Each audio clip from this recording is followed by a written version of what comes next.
Bo Nickal loses in the worst possible way last night to Reinier De Ridder. He gets fraud checked via melting, wilting, and basically just quitting, dude.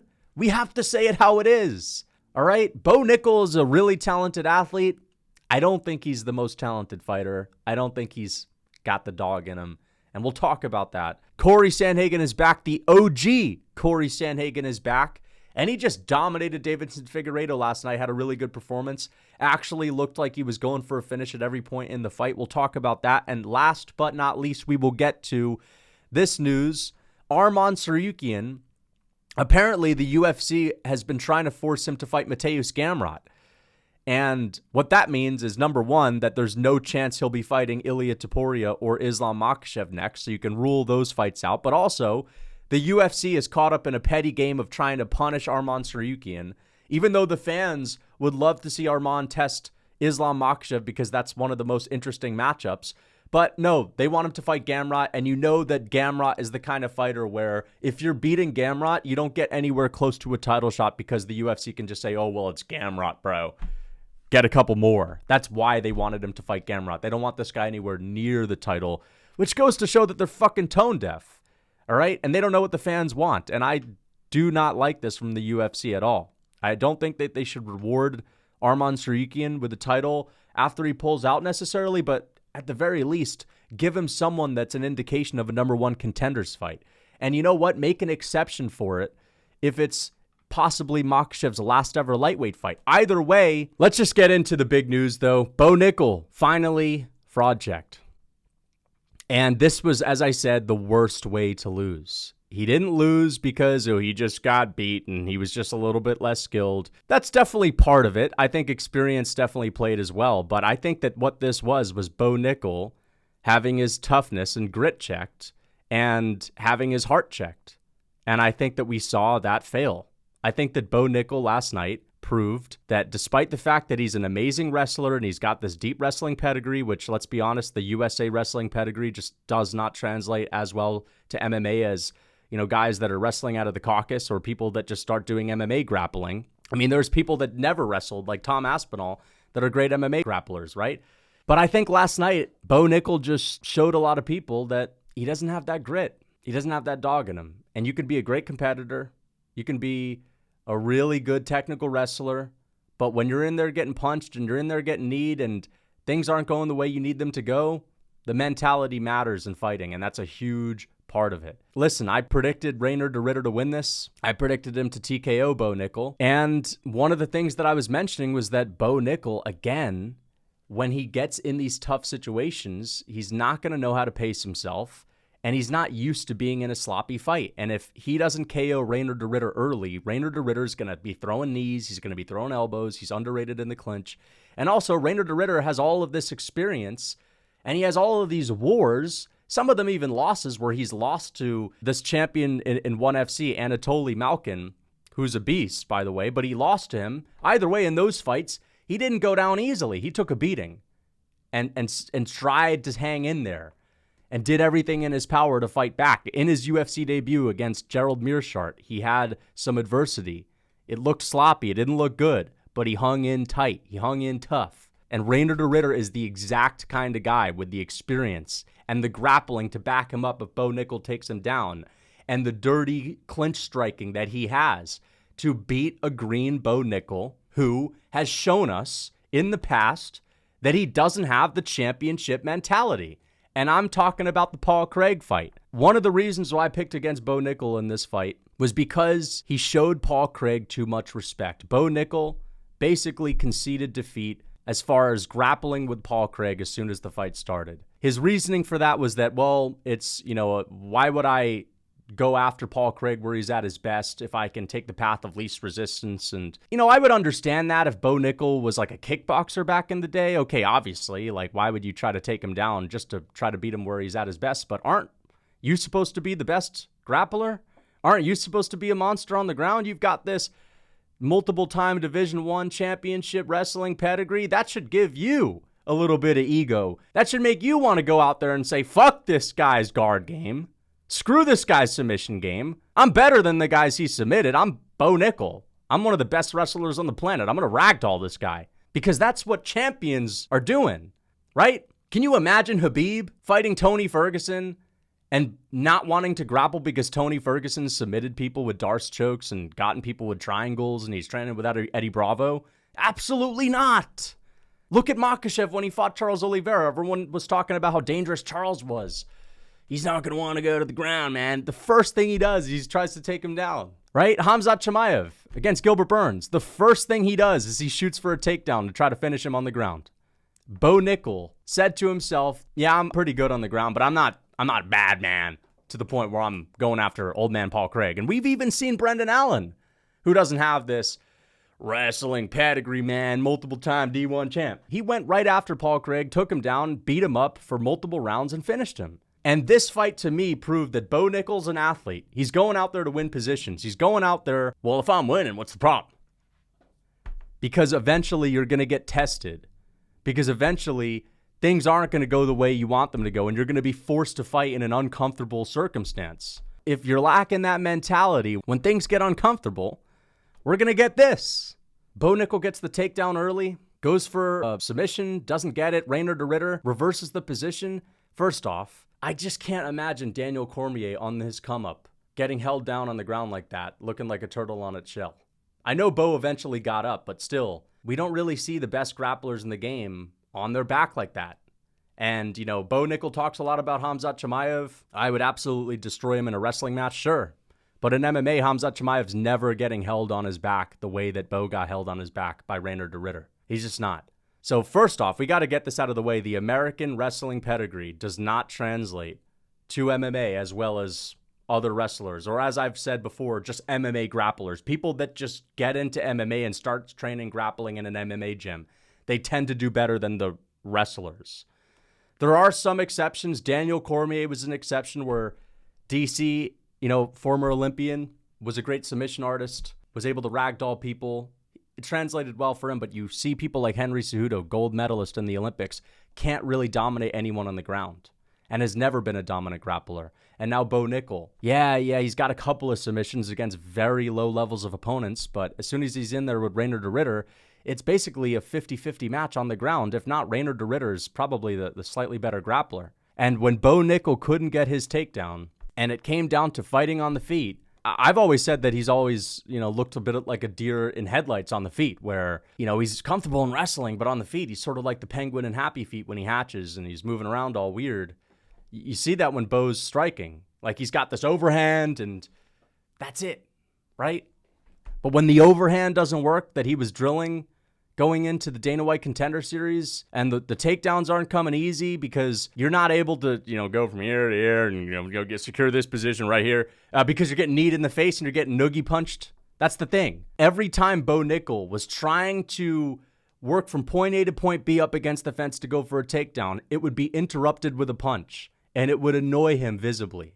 And we saw him smiling up against the fence. Every time he got punched, he would smile, which to me looked like a cope. It was like, fuck, I can't do what I want to do right now because this guy's interrupting it, and it's starting to annoy me. That's what the smile was. And then he started getting kneed. And Reinier De Ridder's got a real nasty clinch game. He started getting kneed hard in the midsection, started getting hit with those noogie punches up against the fence. Again, just nuisance punches. That's it. It was just a nuisance. It's like a fly buzzing around your ear. It wasn't anything that was really rocking him, but it was a dogfight. It was a messy fight. Bo Nickal, new to MMA, doesn't know how to pace himself, has not been in a tough situation before in an MMA fight. As soon as adversity hits, he starts melting, he starts wilting. As soon as those takedowns aren't coming easy, he doesn't grit down on the mouthpiece and say, you know what? I'm going to strike with this guy in the clinch. I'm going to go after him in the clinch. He says, maybe people will understand if I don't win this one. And that's what we saw. The last sequence, Bo Nickal getting kneed up against the fence, getting noogie punched, right? Just noogieing punches, just these little punches. Nothing that hurts that much, right? I didn't see Bo Nickal go down because the body shots were too much and he gets clipped to the liver and you can't do anything about that. No. I've seen fights like that. Right? Drew Dober finishing Alves, and I've seen Dan Hooker get finished by Edson Barboza, where it's clear that Hooker's trying to do everything in his power to stay in that fight despite the fact that he's getting his ass kicked, but eventually The body shots are just too much. They're too nasty, right? I saw big knees in the clinch, but nothing that was out of this world. I just saw a guy that wasn't used to taking them. I saw a guy that looked like he sort of gave himself a way out. And that way out was, people will understand. I'm new in the game. This is a former 1FC champ. No shame in losing to him. No shame in losing to Reinier De Ridder, right? And there isn't, depending on the way you lose. If Bo Nickal lost in the third round, but actually gritted down and tried to fight his way through this, it'd be different. But he wilted at the first sign of adversity. Like literally a minute in to Bo Nickal not feeling comfortable in this fight, we saw him just go down. And I think we have to be honest about this. Can he bounce back? I mean, we've seen people like Charles Oliveira bounce back. Charles was known as a guy that would wilt in fights early on in his career, and he turned a new leaf and became a champion. But I don't know if Bo Nickal has the same base, the same dangerous base that Charles had. I mean, yeah, he's got a couple submissions early on in his UFC career, but it's really the mentality that's going to hold him back. And also, I just don't think Bo Nickal is that talented when it comes to fighting in general. Like, it's not even just about the fact that he doesn't have the Guerrero spirit, the championship spirit, right, to fight through anything, but it's also just that he doesn't look good at all on the feet. And I think that the NCAA multiple-time Division I championship medal, all that bullshit that he has, I think that it gives people like a false expectation that he's going to be like this unreal dominant grappler, where again, in mixed martial arts in the modern era, we're not in the 2000s anymore where you just have to know how to do a blast double leg and you can just, you know, lay in half guard, lay in full mount for like fucking 25 minutes. It's not like that anymore. Everyone is decent with their takedown defense. Everyone is decent with their grappling. And there's punches involved. So it's like, yeah, if this is a wrestling match against someone that's just decent with their takedown defense, Bo's going to run through them. But now that there's punches involved, that decent with the takedown defense actually becomes an issue for him. And he's got to get better on the feet. And I don't think he's good on the feet at all. Yeah, he was able to outstrike Paul Craig. But even when he rocked Paul Craig in the third round, he still didn't go for it because it was too much of a risk. So the mentality is the first thing that needs to change. Bo Nickal has to toughen up. And I'm just saying this, like, people are going to say, oh, what are you saying, man? You're not a fighter. I'm not. But I'm telling you how it is. Okay? We're talking about Bo Nickal. If Bo Nickal wants to get into the cage and fight people like Reinier De Ridder, he's going to have to toughen up. I'm not saying I'm going to do it. He's going to have to toughen up. He's going to have to get more gritty. Straight up. And his striking, again, he always looks like a deer in headlights. It just doesn't look good. Despite the fact that he's only 7-1. Khamzat Chimaev was like 6-0 going into the UFC and just started ragdolling people, dominating people, knocking people out. He was like 9-0 going into the Burns fight and still had a war with him on the feet. Gritty Gilbert Burns showed toughness and all that. So, good athlete, but that's not always going to translate to striking. The wrestling is not going to translate to MMA these days. Let's just be honest. For whatever reason, people that are training in the U.S., I'm not the most technical wrestler guy. I'm more of a boxing guy, but I think that the wrestling just doesn't translate. That's why you got guys that have never wrestled a day in their life that are much more dominant MMA grapplers, you know?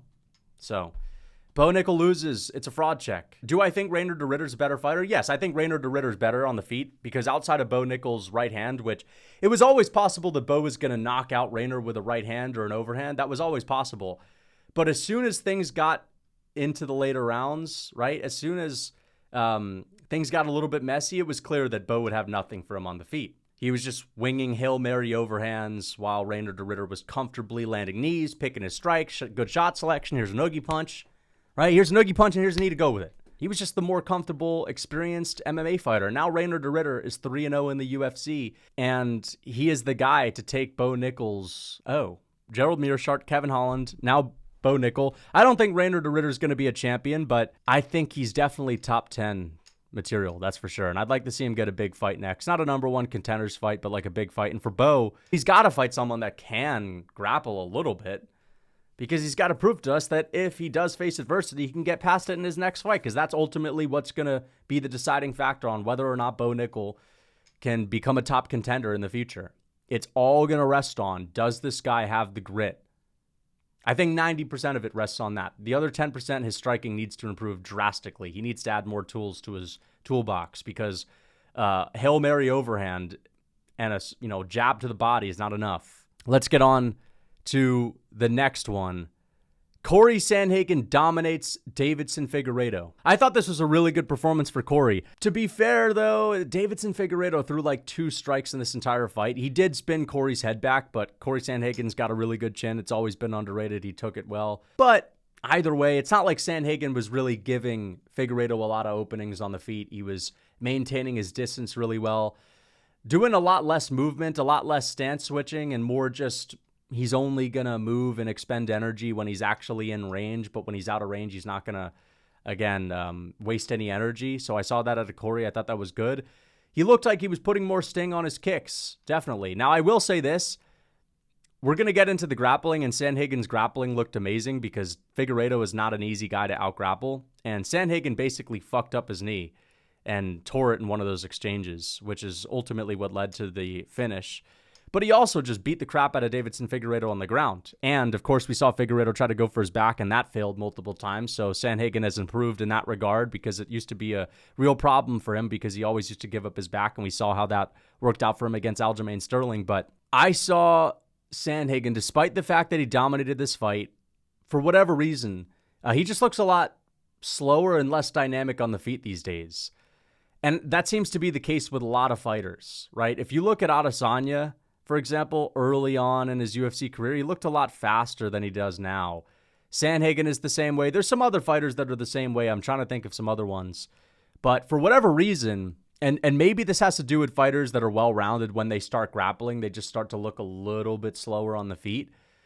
But I feel like Sandhagen back in the day when he was fighting Mario Batista, for example.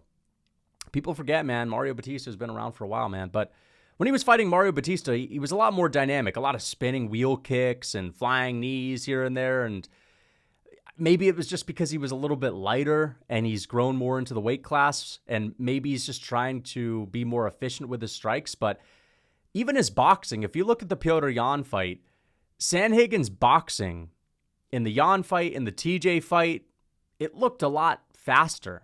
Right now, I feel like his kicks are pretty good, but they're a little slower, and his hands are way slower. Like, every punch that he throws looks a little bit more labored than it did back in the day. And I still think he's a good striker, but I think that Sandhagen these days is a decent striker with great grappling. Whereas back in the day, I thought that Sandhagen was an amazing striker with okay grappling.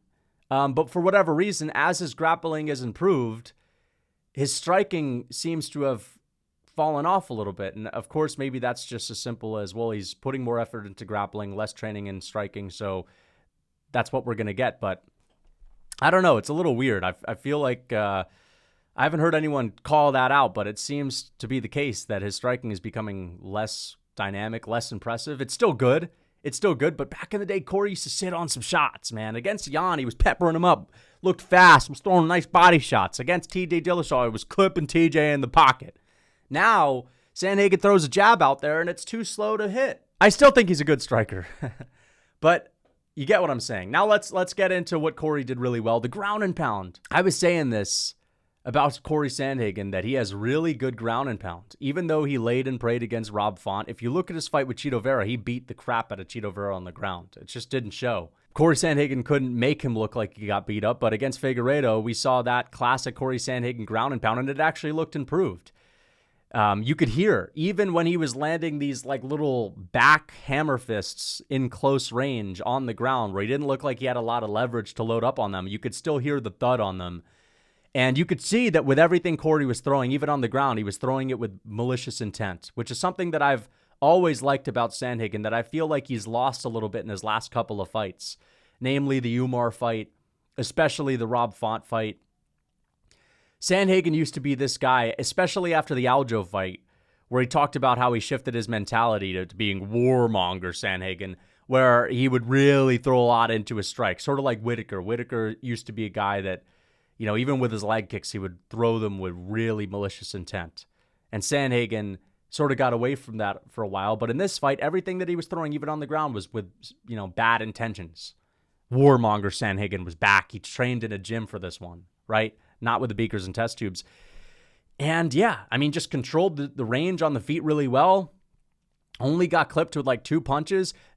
Figueiredo had a couple of moments where he took Sandhagen's back, right? He had a couple of moments where it looked like he was giving Sandhagen some issues, with the knee and all that stuff. But Sandhagen just out-grappled him on the ground, beat the crap out of him, and eventually got into a scramble with Figueiredo. Figueiredo went for a heel hook. Sandhagen then goes for a heel hook.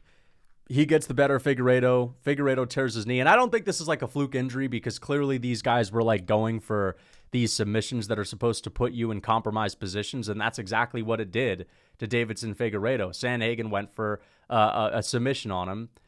Didn't tap him out with it, but it obviously fucked up Figueiredo's knee. And it gave out. And then Figueiredo just sort of can't continue the fight. Sandhagen starts beating him up, and that's it. So great win for Cory Sandhagen.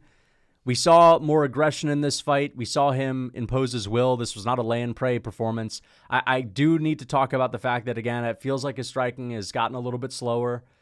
Maybe that comes with age. Maybe that comes with the fact that he tore his tricep in the Rob Font fight, and that's why he's looking slower now or whatever, but it's something to bring up. But I want to see Cory Sandhagen fight for a title.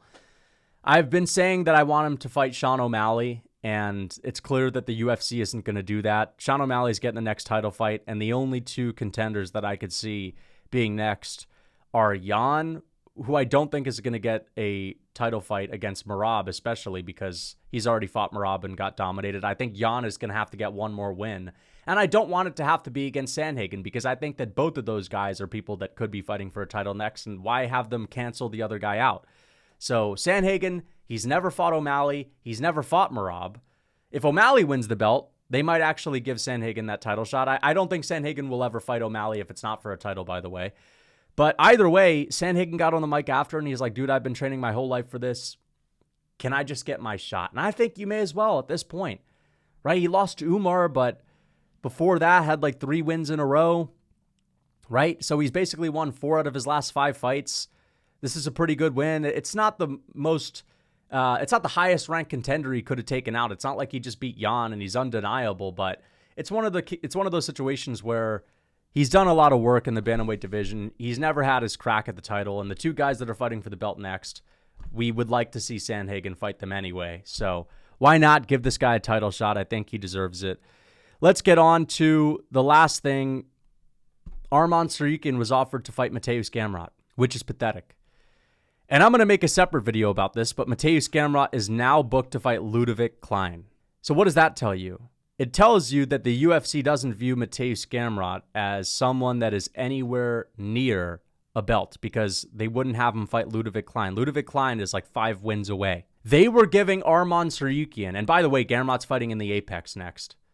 They were giving Arman Tsarukyan someone who the UFC thinks should be fighting in the fucking Apex against Ludovic Klein. Could you imagine the UFC wanting Dan Hooker to fight Ludovic Klein at the fucking Apex? I can't. I can't imagine them doing that with Pimblett. I can't imagine them doing that with Charles. They wanted him to fight Gamrot because they are pissed at Arman Tsarukyan for pulling out and jeopardizing the first pay-per-view of the year, and they want to punish him by having him fight someone where it's a lose-lose situation. You lose to Gamrot, you're totally fucked. And you beat Gamrot, well, you're nowhere near a title because it's Gamrot, right? It's Gamrot. He's always 3 fights away from a title himself, so that's not a number 1 contenders fight.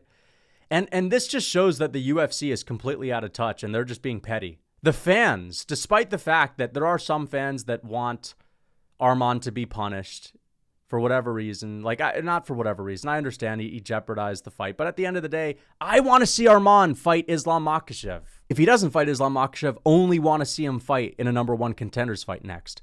Like just 6 months ago, we were talking about how Arman Tsarukyan versus Islam Makhachev is one of the most competitive fights in MMA. It's the most interesting Islam Makhachev title fight since the Oliveira fight, and we think it'll be more competitive than the Oliveira fight because Arman has a better wrestling base. Okay? And he literally beat Oliveira. We were just talking about that. Since the dust has settled, since Arman has pulled out of the title fight, fans have been saying, well, if it's not Topuria, at least make it Arman, because we at least want to see in which could be Makhachev's last ever title fight, a competitive, good stylistic matchup, which would be Arman Tsarukyan, not fucking Justin Gaethje, not Charles Oliveira. I'm sorry, there's literally zero hype to Charles Oliveira versus Islam Makhachev. I don't want to see that fight. And I don't even want to see Charles versus Ilia Topuria. People are acting like Charles versus Topuria is like this big fight. No, that's a dog shit fight. That's the Walmart version of Topuria versus Islam Makhachev. I'm not going to sit here and act like I even like that fight. It's okay, but you know what? I think Ilia Topuria versus Arman would be better. I'm just not going to bullshit and say, oh, Charles versus Ilia, the two bat. Charles Oliveira is not even a top 3 lightweight in the world anymore. I like Charles. He's a good fighter. He's entertaining, but I'm not going to sit here and act like Oliveira versus Topuria is just as hype. It's not even in the same ballpark. It's not even close. It's not even fucking close. I want to see Arman Tsarukyan fight a number 1 contender. I want to see Arman Tsarukyan be right up next to fight Islam Makhachev. Okay? But the UFC, despite the fact that fans are saying what I'm saying, for the past couple of months, the fans have been saying, dude, we'd still love to see Arman fight Islam. If it's not Topuria, because Topuria hasn't earned it yet, at least make it Arman because it's a great stylistic matchup. The UFC has heard none of that. They're completely out of touch. And they're just too caught up in being petty. Nope, get to the back of the line. It's going to be another 5 years for Arman.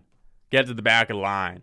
Patty, you're up next, Patty. Patty versus Charles Oliveira, number 1. Although that's actually a good fight. Patty versus Oliveira is a good fight. But the UFC would rather give Justin Gaethje a title fight next. Wait, you want to see Arman fight for the title? The guy just pulled out.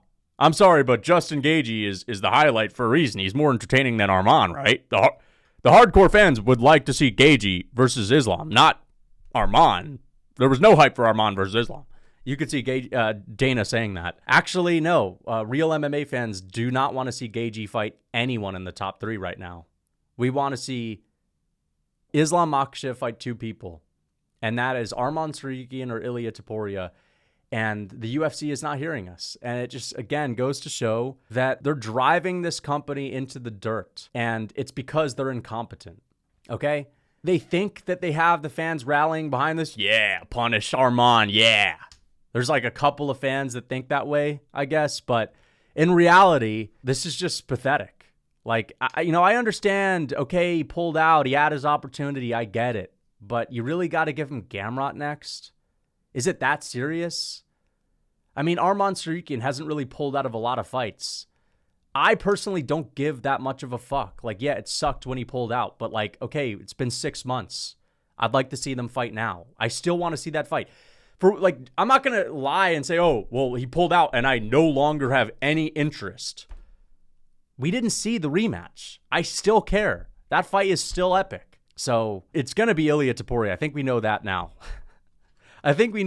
So at least that's the silver lining. But I just hate to see Arman done like this because Arman Tsarukyan is a top 3 lightweight in the world. It's him. It's Topuria. Topuria doesn't even need to fight at lightweight to be a top 3 lightweight in the world. He's going to own every single lightweight that's not Arman and Islam. Those are the competitive fights, right? I don't think he would necessarily destroy them, but I also don't think those guys would necessarily destroy him. They're close fights, but we shouldn't be putting a guy that is clearly one of the best lightweights on earth, that is clearly a difficult matchup for the best fighter on the planet in Islam Makhachev, so far down the rankings. We shouldn't put him all the way to the back of the line. Why? He pulled out. Got to teach him his lesson. Okay, but like we want to see the best fight the best, don't we? Isn't that more important than this petty got to teach him a lesson bullshit? Right? I would understand if he popped for PEDs. I would get that. I would understand if he did some really stupid shit and he got out and he partied the night before the fight and, oh no, Arman's too drunk to fight. Then I would get it. It was a simple little back injury / weight miss. It's not the same. All right? That happens sometimes. The best have pulled out. Max Holloway pulled out against Ortega the first time. Habib pulled out against Ferguson. Ferguson pulled out against Habib. So Habib pulls out against Ferguson. Nope, we don't want to see that anymore. You had your chance. Nope. We're just going to delude ourselves and gaslight ourselves into thinking that that fight is no longer epic. No, fuck that. That fight is the fight to make. All right? And I'd rather see Arman fight Topuria if Makhachev moves up. The Charles Oliveira and Topuria fight, Dude, Charles is nowhere near as good as he was in his prime, and he doesn't have the hype anymore. I know he's got a bigger fan base than Arman Tsarukyan, but Arman Tsarukyan has more hype because he's been unbeaten for so long, and he just beat Charles. Someone coming off of a win over Michael Chandler, and before that a loss to Arman Tsarukyan, does not make me think that they're going to destroy Ilia Topuria. Whereas Arman, who's been unbeatable since his first ever fight with Makhachev, and let's be honest, he beat Gamrot in that fight too. That was a robbery. And this is a freaking rematch. Even worse, a rematch that we don't want to see. We actually believe that Arman could do well against Topuria because he's got the wrestling. He's got the brother-brother mentality. We know Oliveira doesn't do well against brother-brother mentality, brother. Okay? So, I just hate this, man. I want Arman Tsarukyan to only fight people that are number one contenders. Like, I wouldn't mind him versus Charles. Okay, if Charles really needs to be close to a title, okay, fine. Let's do him versus Arman. 5 rounds. All right? And then the winner of that will fight Ilia Topuria or Islam Makhachev next. By the way, I don't even care to see Islam Makhachev move up to 170. I don't think it's that interesting. I'm picking JDM to beat Bilal, by the way. And if JDM wins, Makhachev will move up. But, you know, Makhachev's double belt, brother. There's going to be some fans that are going to try to gaslight into thinking that Makhachev versus JDM. Even if JDM gets more hyped after beating Bilal, they're going to try to say, you're really trying to tell us that Makhachev versus JDM isn't more epic? A guy fighting for double champ status is not more epic than Topuria Makhachev? There's going to be some people that are going to say that. Despite the fact that that's literally what we're getting if Topuria moves up either. I mean, as well. Right? Topuria is trying to go for that double champ status too. I'm sorry, man. Double champ status trumps Ilia Topuria moving up, man. There's going to be people saying that. I swear there's going to be people saying that. Nope. Give Makhachev his chance to move up. And listen, he deserves it. I've been the guy saying, I wouldn't love to see him move up just because there's that amazing fight with Arman. There's that amazing fight with Topuria. And even though it looks better for, the casual fans, see, he got a second belt, brother. Second belt, brother. Let's be honest. Arman Tsarukyan and Ilia Topuria are better wins than JDM. I know JDM is a beast. If JDM beats Bilal, that's an amazing win. That's an amazing win. And so JDM would be a really good win for Makhachev. But the point that I'm making is Makhachev could become the GOAT if he just stays at lightweight. And I selfishly want him to stay at lightweight because those are the best fights. All right? Because the guys that he would be fighting can grapple. And JDM, even if he beats Bilal, it doesn't prove he can grapple. And also, if JDM beats Bilal, he beats a guy that can't finish people on the ground. So he survives the bad positions from a guy that doesn't finish people.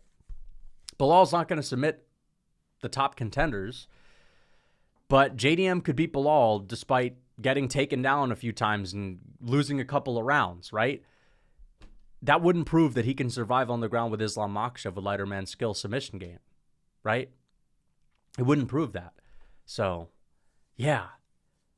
I want Makhachev to stay at lightweight, dude. The fights are so much better. But if he moves up, it's okay. I understand it. He's broken the record for title defenses. So, it's totally okay if he does that. I wouldn't blame him. If I were him, I'd probably go for that too. An easier fight at welterweight, plus a second belt. That's great legacy. Taking the path of least resistance to GOAT status. I can't blame him for that. But yeah, I just don't like to see them doing Arman like this. And I'm happy Arman turned this fight down. But you know what? They're going to punish him again for turning this fight down. Arman Tsarukyan's career could be ruined. I don't want to see Arman be made like to look like Muhammad Mokaev, where Muhammad Mokaev was winning and got cut from the UFC. I know Arman is not the same as Muhammad Mokaev, but still, they cut Muhammad Mokaev, a top contender in the flyweight division. Fair enough because he was boring, but still, he pissed the UFC off. Imagine if the UFC cuts Arman Tsarukyan because he pisses them off. You know how much that would suck? For this guy to never fight for a UFC title? For this guy to never fight Islam? For this guy to never fight Topuria? I mean, we all know that he's good enough to be fighting for a championship belt. We all know he's the true number one contender in the lightweight division. And they're giving him this Gamrot treatment. If you don't like Gamrot, you can get lost. This is not what the fans want. This is what some petty fans want, that, you know, they get a high off of this type of stuff. Yeah, back of the line, man. Yeah, me and Dana are going to throw you to the back of the line. But all this does is it depletes us from good fights. Like, it just deprives us of good fights. It depletes the amount of amazing fights you can make in the lightweight division. Right? We want to see the best fight the best. No more petty bullshit, okay? Stop fucking around with us. The next month of the UFC is going to be an absolute dog shit fest. And I'm going to make a video about that. But this is the type of shit that's ruining the UFC too. We don't give a fuck about Gamrot versus Arman Tsarukyan 2. And also, even if this fight doesn't happen, which it isn't, Gamrot shouldn't be fighting in the fucking Apex, dude. I feel bad for Gamrot. I'm actually a fan of Gamrot. Even though, you know, he's Mateusz Gamrot a little bit and he gets some fluky wins, he's a dog and he takes any and every opportunity that the UFC's ever given him. And the UFC's given him nothing but shit sandwiches over and over and over again. Give Gamrot a Paddy Pimblett, dude. I think it's time that Gamrot gets a big fight. And no, we're not talking about the Arman fight because he's already had that fight. And Arman is, you know that if the UFC gives him Arman, it's, well, either of you guys are 10 fights away. But I'm saying that they should actually start treating Gamrot as someone that they could do a favor to, man. Yeah, this guy Gamrot's been all right, man. Let's give him a good fight. Let's give him, I mean, to be fair, they did give him Dan Hooker. They did give him Dan Hooker, to be fair. But I just hate, okay, so maybe I'm just yapping right now because they did give him Hooker, and that's a pretty big fight. But listen, Gamrot should not be fighting at the Apex. Gamrot should be fighting on the freaking prelims in front of a crowd. All right? This guy should be fighting on the first slot of the night in front of a crowd of 100 people before people start flooding in. But no, I'm joking. Gamrot should not be fighting at the Apex. And he's not even the main event! I'm not going to rant too much about that because I'm going to make another video on it. But I hope you guys enjoyed. Until next